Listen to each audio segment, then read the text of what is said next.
Hi friends, എല്ലാവർക്കും നമസ്കാരം. വിജാസ് വേൾഡിലേക്ക് സ്വാഗതം. ഞാൻ ഇന്നിവിടെ തയ്യാറാക്കാൻ പോകുന്ന ഒരു റവ കേസരിയാണ്. അത് നമുക്ക് തയ്യാറാക്കി നോക്കാം. ആദ്യം തന്നെ നമുക്ക് ഒരു പാത്രം അടുപ്പത്ത് വെച്ച് കൊടുക്കാം. തയ്യാറാക്കാനുള്ള വെച്ച് കൊടുത്തു.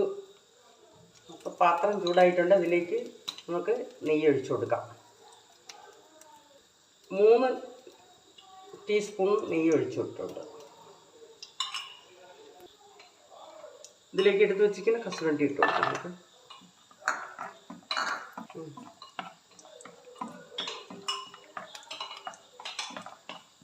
ഈ മുന്തിരിയും കൂടെ ഞാൻ ഇട്ട് കൊടുക്കുകയാണ്.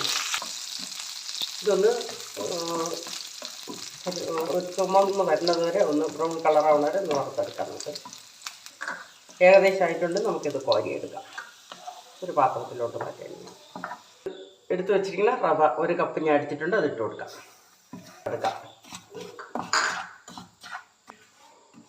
റവ നന്നായിട്ടൊന്ന് വറുത്തെടുക്കാൻ. ഒരു ചെറിയ ബ്രൗൺ കളർ ആകുമ്പോഴത്തേക്കും നമുക്ക് ഇതിൽ നിന്ന് കോരാം. നമ്മുടെ റവ ഏകദേശം ഒരു ബ്രൗൺ കളർ ചെറുതായിട്ട് വന്നിട്ടുണ്ട്. അധികം മൂക്കാൻ പാടില്ല. ചെറുതായിട്ടൊന്ന് ബ്രൗൺ കളറായാൽ മതി. അത് റെഡി ആയിട്ടുണ്ട്. നമുക്കിതൊരു പാത്രത്തിലോട്ട് മാറ്റി പാത്രം വെച്ചിട്ടുണ്ട്. അതിലേക്ക് ഒരു 1.5 കപ്പ് വെള്ളം ഒഴിച്ചു കൊടുക്കാം നമുക്ക്. ഇതിലേക്ക് ഈ വെള്ളത്തിൽ ഞാനൊരു 3 സ്പൂണ് നെയ്യ് കൂടെ ഒഴിക്കുകയാണ്. അല്പം യെല്ലോ ഫുഡ് കളർ ഞാൻ ചേർക്കുന്നുണ്ട് ഇതിലേക്ക് ഒരു 4 ഏലക്ക ഞാൻ ചതച്ച് വെച്ചിട്ടുണ്ട്. അതുകൂടെ ചേർത്ത് കൊടുക്കാം. നമ്മുടെ വെള്ളം നന്നായിട്ട് തിളച്ചിട്ടുണ്ട്. അപ്പോൾ നമുക്ക് ഇതിലേക്ക് റവ കുറേശ്ശെ ഇട്ട് കൊടുക്കാം നമുക്ക്. ഇത് നന്നായിട്ട് ഇളക്കി കൊടുക്കാം. ഇത് കൈയെടുക്കാതെ ഒന്ന് ഇളക്കണം. നന്നായിട്ട് ഇളക്കി കൊടുക്കാം. ഈ വെള്ളം ഒന്ന് വറ്റി നല്ല ഇതായി വരണം. റവയുടെ വെള്ളം നന്നായിട്ട് പറ്റിയിട്ടുണ്ട്. നമുക്കിതിലേക്ക് നമ്മൾ എടുത്ത് വെച്ചിരിക്കുന്ന 1 കപ്പ് പഞ്ചസാര ഇട്ട് കൊടുക്കാം. ഇതിലേക്ക് നമ്മൾ എടുത്ത് വെച്ചിരിക്കുന്ന കശുവണ്ടി വറുത്ത് വെച്ചിരുന്നതാണ്. കശുവണ്ടിയുണ്ട്, മുന്തിരിയുണ്ട്. നമുക്ക് ഇട്ട് കൊടുക്കാം.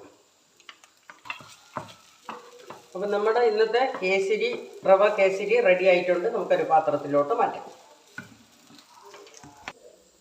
നമുക്കൊരു പാത്രത്തിലോട്ട് മാറ്റാം.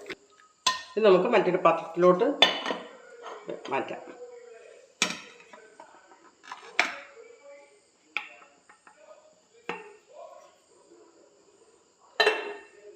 നമ്മുടെ ഇന്നത്തെ റവ കേസരി റെഡി ആയിട്ടുണ്ട്. ട്രൈ ചെയ്ത് നോക്കണം.